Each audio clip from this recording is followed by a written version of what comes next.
Бастыңыз ба? Так, ал қазір Starline действие жасамасаңыз көрінсе өзі құлтанып қалады. Міне машинаңыз ашық тұр, например, да? Бұлай жаптық. Жақсылап пультқа қараймыз. Мен тура осындай пульттарға ғана келеді. Мынау тек қана A90 қандай екен білмеймін. Бұлар A93, 92 солай бөлінеді, короче.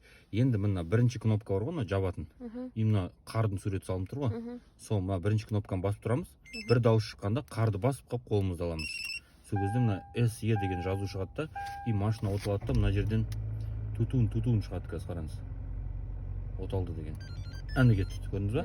Оталды. Енді осыған уақыт қосатын болсаңыз, қайтып мына замокты басамыз да, қайтып қарды бассаңыз уақыт қосыла береді. 25-30 деп көрсеттім ғой.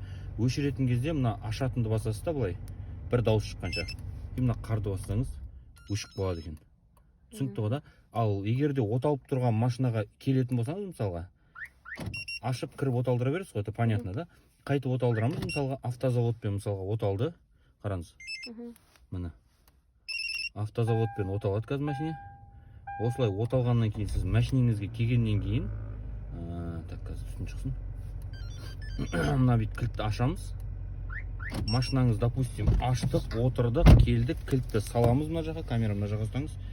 Онша мобилограф емес емес ғой. Мына кілтті былай ашамыз да, и тормозды басамыз. Әкеңіз, мына тормозды басыңыз. Басыңыз тормозды. И енді мынау мыняққа өтіп кетті. Та-та-та деген дауыс естідіңіз ба? Мына кілттен машинаға өтіп кетті ғой, оталып тұрған нәрсе. Түсінікті ғой да? Енді осы видеоны мен сізге жіберем. Сіз өзіңізге сақтап аласыз. Хорошо? Келістік па?